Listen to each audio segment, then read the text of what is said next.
Orang ini tengah membersihkan isi perut ikan. Tiba-tiba ada sebuah botol keluar dari perut ikan. Botol itu ditemukan oleh seorang pria tua, dan dia memberikan botol itu pada istri mudanya sebagai hadiah tanda cinta.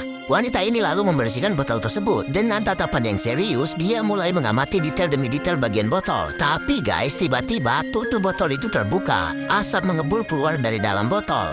Jin itu akhirnya bisa keluar dari dalam botol. Lalu wanita itu menunjukkan sesuatu. Ternyata itu adalah hasil penemuannya. Dia memegang tangan Jin, lalu mulai menekan pedal. Jin mengintip ke dalam benda tersebut. Ternyata di sana dia melihat ada sebuah gambar yang bergerak-gerak. Wanita ini kembali menunjukkan hasil penemuannya yang lain. Dia menekan sebuah tombol. Seketika benda itu berputar dan mulai terbang. Ternyata guys, wanita ini adalah seorang penemu dan seniman jenius. Wanita ini curhat pada Jin itu. Karena dia adalah seorang wanita, kecerdasan dan hasil penemuannya tidak diterima oleh orang. Lalu wanita ini berkata pada Jin, "Aku ingin pengetahuan. Aku ingin pelajari semua pengetahuan yang berguna." Dan benar saja, Jin itu membawakan wanita ini banyak buku-buku pelajaran. Wanita ini mulai membaca buku itu satu demi satu.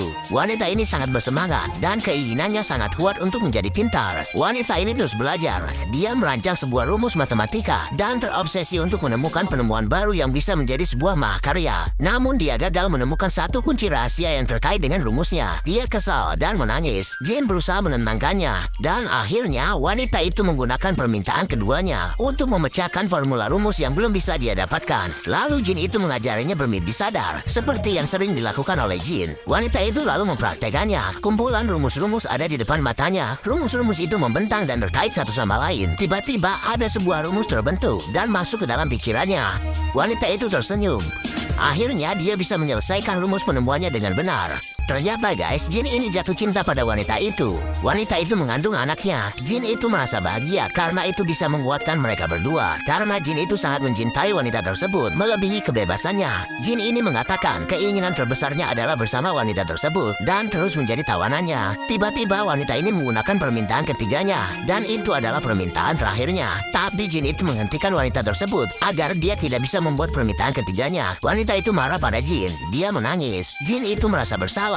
Lalu dia mengambil sebuah botol biru dan meletakkan tangannya di atas nampan. Sedangkan wanita ini terus berteriak. Jin melelehkan botol tersebut, lalu meletakkan tangannya di atas lelehan botol. Tubuhnya mulai melebur dan akhirnya dia masuk ke dalam botol biru itu. Wanita itu berkata, "Aku berharap lupa kita pernah bertemu." Dan tiba-tiba ingatannya menghilang. Dia seolah tidak tahu lagi apa yang terjadi. Wanita itu duduk dan dia lupa telah mengenal Jin yang telah membantunya. Sedih banget ya guys.